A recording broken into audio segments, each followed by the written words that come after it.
Nu har vi äntligen tagit fram ett ljudformat som passar våran bok. Det är inte boken upp och ner, utan det är en podd där två personer pratar om ISO 44001. Nu säger de 4001 här och där, men ni vet alla vilken standard vi menar. AI är bra till mycket, men den verkar inte vara bäst på siffror. Men den förstår samverkan väldigt bra efter att ha läst våran bok. Hoppas ni gillar den också. Hej! All right, so have you ever looked at a construction project and just thought, what a mess? Oh, yeah, totally. Happens all the time, right? Budgets, timelines, the whole 9 yards. It's like everyone's pointing fingers, but no one's taking responsibility, you know? Exactly. But what if there was a way to, avoid all that drama? What if there's a way to make sure everyone was actually working together from the start? That would be a game changer for sure. Well, that's exactly what we're diving into today. This idea that maybe, just maybe, there's a better way to build. It's about more than just hoping for the best, you know? It's like, what if there was a system, a proven framework, almost like a set of blueprints for collaboration? Okay, so let's get specific. Our source material today is a book called Bättre, Samverkan, samhällsbyggandet med ISO 4401. That's a mouthful. It is. It's Swedish for better collaboration in construction with ISO 44001. Okay, so Swedish construction industry. Got it. Yeah, it's by John Thorson and Jörgen. And they really get into the nitty-gritty of how this ISO standard can actually prevent those construction nightmares we were just talking about. I mean, real-world examples, not just theory, Right. Less finger-pointing, more teamwork. Sign me up. But before we go any further, let's actually break down what this whole ISO 44001 thing is. So it's interesting because it didn't just appear out of nowhere, right? You see these similar problems popping up all over UK, Swedish construction industries. Cost overruns, delays, the usual suspects. Yep. And they both kind of came to this realization that something had to change. We need a better system for working together. And that's what led to this whole globally recognized framework, ISO 44001. So both countries were basically like, okay, enough is enough. We need a better way to do this. Exactly. But hold on, before we get too deep, let's define collaboration. Because the book is really clear that it's more than just, lending a hand every now and then. It's about a fundamental shift. It's more about a mindset, right?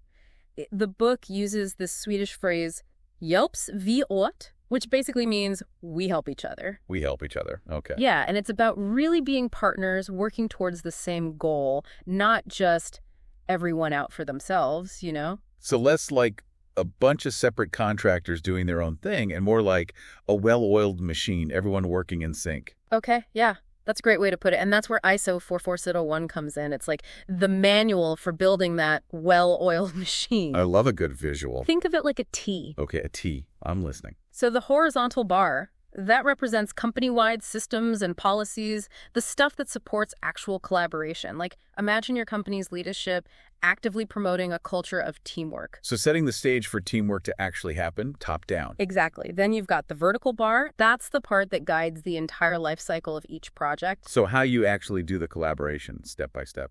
Exactly. Picture having a clear process for choosing partners for a project and then actually working together effectively every step of the way. That's the vertical bar in action. Okay, so it's not just about having the right mindset, but also having practical tools for making it work on the ground. You got it. It's starting to make sense how this could benefit, basically everyone in the construction world. Yeah, and it's not just for the big players, The book really gets into how everyone, from architects to clients, can benefit from a more collaborative approach. It's making me kind of hopeful, honestly. Maybe fewer construction horror stories and more projects that come in on time and under budget. Now you're getting it. And to really see how powerful this can be, there's a case study in the book about a construction company, Bättre. Wait, so they actually put ISO 44001 to the test in the real world? Yep. What happened? Well, they saw some pretty amazing results, like a 15% decrease in project delays. Okay, so real tangible benefits. Yeah. That translates to cost savings. Big time. But what's really interesting is their CEO was personally involved, promoting this whole shift to a more collaborative culture. The CEO, really. That's not something you see every day. It shows they were serious about making this work. Exactly. It wasn't just a box-ticking exercise. They really walked the walk. Okay, I'm intrigued. But let's say our listener is thinking, okay, this all sounds great in theory, but where do I even begin? What would you say to that? Well, good news is ISO 4400 lays out 8 clear steps, like a roadmap for building successful collaborations. And the book unpacks these steps in a way that's super actionable. 8 steps.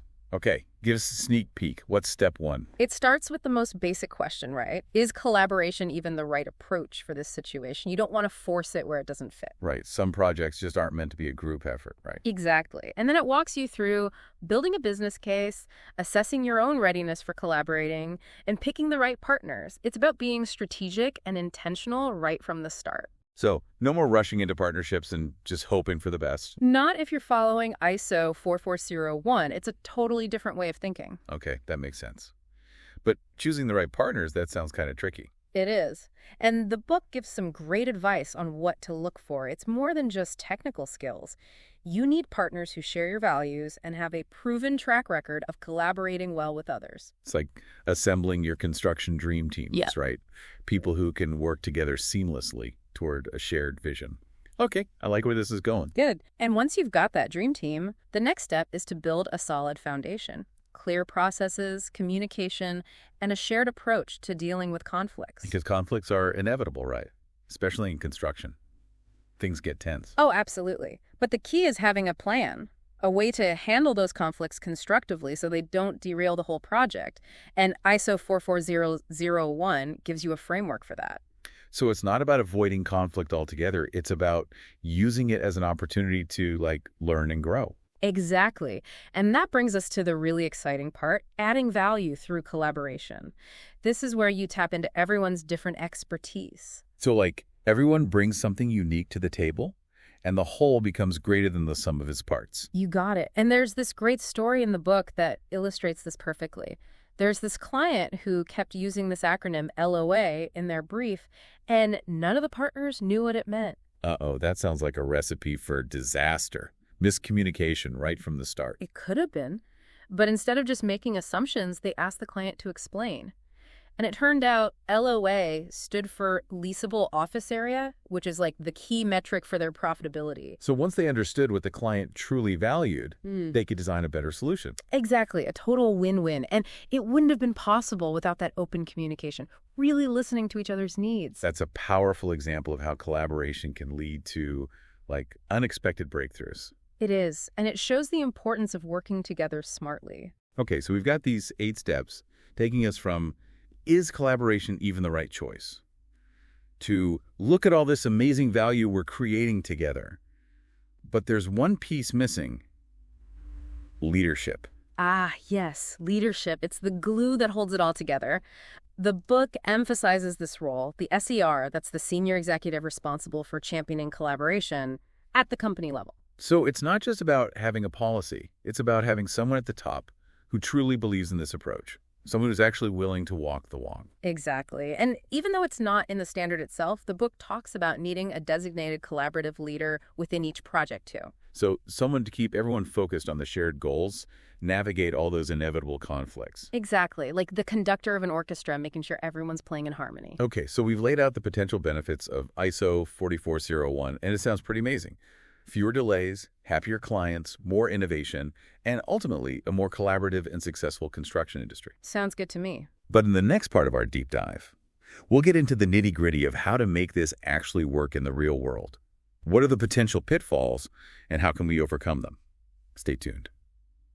All right, so we've seen the potential upside of ISO 4401, but let's be real for a second. Yeah. Implementing any big change, it always comes with challenges. Oh, for sure. I mean, it's easy to get all excited about this idea of everyone working together perfectly, you know? Yeah, a construction utopia. Exactly. But in reality, there are definitely some bumps in the road. Okay, so let's unpack those a bit. Yeah. What are some of the things that companies might, struggle with when they're trying to make this shift to a more collaborative way of working? Well, I think one of the biggest hurdles is just overcoming inertia. Inertia. Yeah. The construction industry, it's kind of like a lot of industries. It can be pretty set in its ways. You've always done it this way, right? Exactly. And that can be a really tough mindset to break. Especially for maybe smaller companies who might not have tons of extra resources to dedicate to implementing something totally new. Right. And the book actually acknowledges that, ISO 44001 as like a formal standard, it might not be the right fit for every single organization right off the bat. So it's not like a one-size-fits-all solution. Exactly. For some companies, especially smaller ones, the authors recommend maybe starting with like the principles that are outlined in ISO/TR 44000. Okay, so what is that, like ISO 44001 light? Kind of. You can think of it like a stepping stone, you know? It allows companies to start like building that more collaborative culture without necessarily jumping all the way into a full-blown management system right away. Okay, so dipping your toes in the collaboration pool before you like do a cannonball into the deep end. Exactly. And then, you know, even for companies that are like fully on board with ISO 44001, there's still the challenge of getting buy-in from everyone. Yeah, you can't just like snap your fingers and suddenly everyone's on the same page, right? Right. It's not enough for leadership to just say, hey, collaboration is important. You need everyone on board, from project managers to the people actually out there swinging hammers. It's like trying to turn a giant ship. It Yeah. takes the whole crew working together to change direction. Totally. And that brings us to another potential pitfall. Training. Training. You can't just like hand someone a copy of the standard and expect them to know exactly what to do. Right, it's not like an instruction manual or something. It's about really understanding the principles behind it and having the skills to actually apply those principles in their day-to-day work. So it's more than just checking boxes. It's about empowering people to actually be collaborators. Exactly. And that brings us back to leadership, because if the people at the top aren't truly committed to this whole collaboration thing, it can fall apart pretty quickly. You know, it's like when your boss says teamwork is important, but then they never show up to team meetings. Oh, yeah, totally classic. Actions speak louder than words. For sure. And that SER, that senior executive responsible we talked about before, they need to be more than just a figurehead. They need to walk the walk, set the example, you know, really support the people doing the collaborating. Because if it feels like a top-down mandate, people are just going to resist it. Absolutely. And even with strong leadership support, there's still the challenge of time. Time. Yeah, I mean, collaboration, it takes time. It takes time to build those relationships, to communicate effectively, to work through disagreements and find solutions that work for everyone. And in construction, time is money. Right. So I can see why some people might be a little hesitant to invest the time it takes to really collaborate. I get it, but the book makes a really good point. It argues that investing that time up front can actually save you time and money in the long run. So it's like playing the long game. Exactly. Yeah. They use this analogy of planting a tree. It takes time for a tree to grow and produce fruit, but if you're patient and you nurture it properly, the rewards are totally worth it. Okay, that makes sense. But, you know, there are always going to be skeptics out there. What about the people who say ISO 4401 is just a bunch of bureaucratic hoops to jump through? You know, more paperwork, less actual collaboration.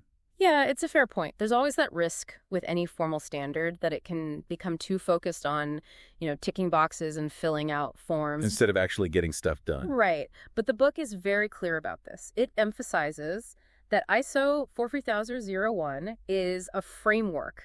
It's not a rigid set of rules that you have to follow to the letter. So it's a guide, not a straitjacket. Exactly. Yeah. And it needs to be adapted to the specific needs of each organization and each project. The focus should always be on the spirit of collaboration, not just, you know, following the rules blindly.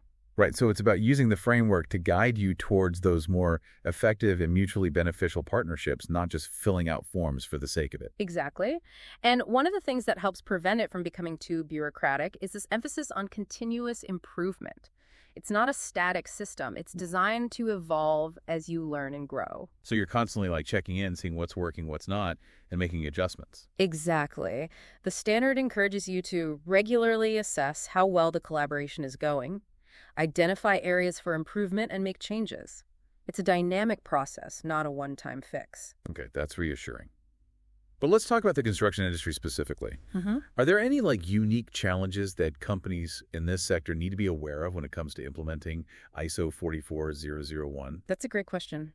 And the book does touch on some of the specific things that come up in construction. One of the things I was thinking about is just how fragmented construction projects can be. You've got so many different stakeholders involved, each with their own priorities and ways of doing things. Oh, yeah, it's true. And trying to coordinate all those moving parts can be a nightmare, even without adding collaboration into the mix. So how do you even begin to get everyone on the same page working towards a shared vision? While the book suggests using tools like partnering charters and collaborative workshops, really bringing everyone together at the beginning to set clear expectations and roles and responsibilities. So it's like creating a roadmap that everyone can follow, a shared understanding of where you're going and how you're going to get there. Exactly. And it's about fostering that culture of open communication and trust where people feel comfortable speaking up, sharing their concerns, offering ideas. Because if people are afraid to rock the boat, problems can fester and turn into bigger issues down the line. For sure. And that's why conflict resolution is such a big part of ISO 44001. It's not about avoiding conflict altogether. It's about having that structured way to address it constructively so it doesn't derail the whole project.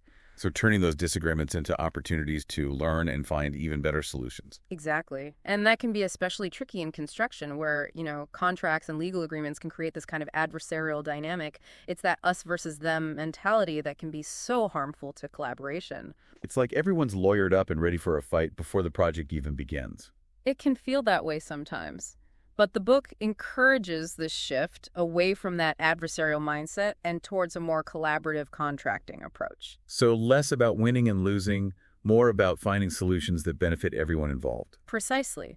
Like they talk about using incentive-based contracts where everyone shares in the rewards if the project is successful. Oh, that's interesting. So it's like everyone's got skin in the game. Everyone's motivated to make the project a success. Exactly. It aligns incentives and creates that sense of shared ownership, which is what true collaboration is all about.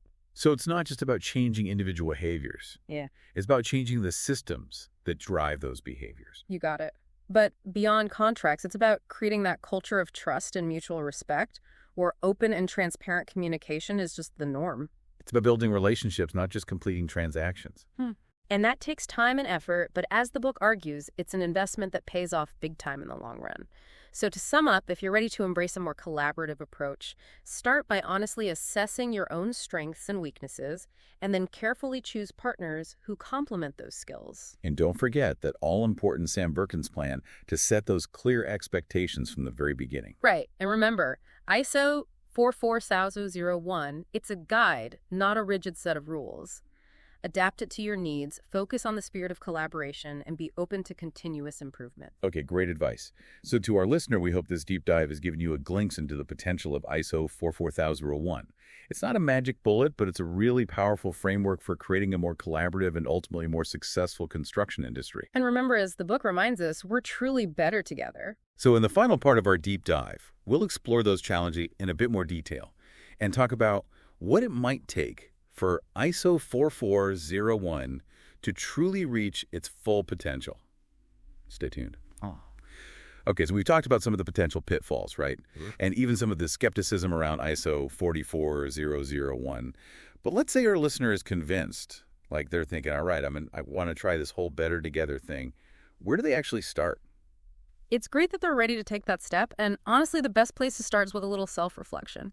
Before you jump into finding partners, signing contracts. Not just diving right in. Not quite yet. This initial phase is really about taking a good hard look in the mirror. What are your company's strengths when it comes to collaboration? Where are the areas where you could use some improvement? So do inventory, right? Yeah. Checking your collaboration toolbox. Yeah. What tools do you already have and what's missing? That's a perfect way to put it. And once you've got a handle on your own capabilities, then you can start looking for partners who complement those strengths. Finding those missing puzzle pieces. Exactly. And choosing the right partners, that's crucial. The book really emphasizes this.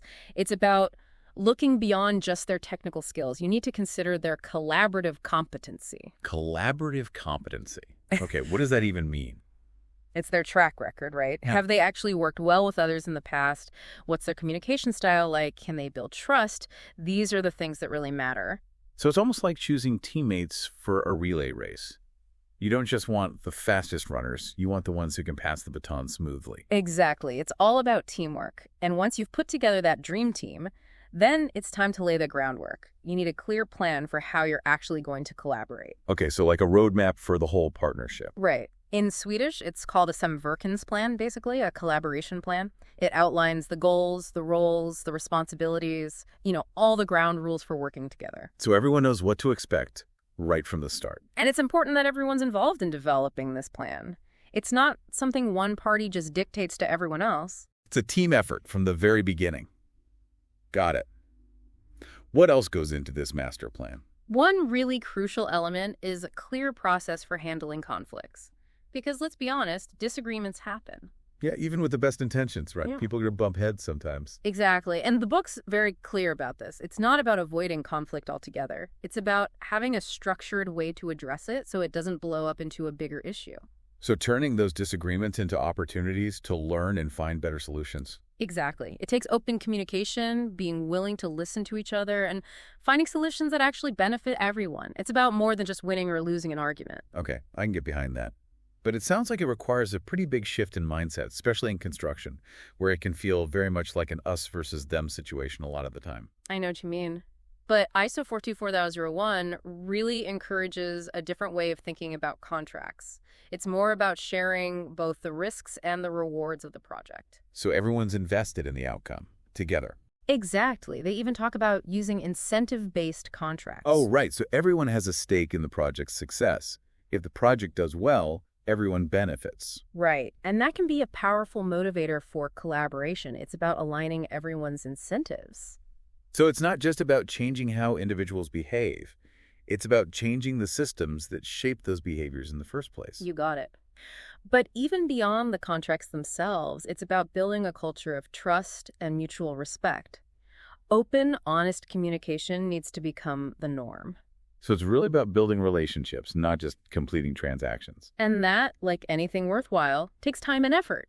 But it's an investment that pays off. So to recap, if you're ready to get serious about collaboration, start by taking a good look at your own strengths and weaknesses. Then find partners who complement your skills. Don't forget that Samverkan's plan, the collaboration plan, so everyone's on the same page from day one. Absolutely. And remember, ISO 44001, it's a guide, not a rule book. Adapt it to fit your needs. Focus on the spirit of collaboration, not just the letter of the rule. And always keep along the way. Great advice. So to our listener, we hope this deep dive has given you some food for thought. ISO 44001, it's not a quick fix, but it can be a really powerful tool for building a better future for the construction industry. A future where we all work together more effectively and everyone benefits. Because at the end of the day, we really are better together, right? Couldn't have said it better myself. Until next time, deep divers, keep exploring, keep learning, and keep building that better future together.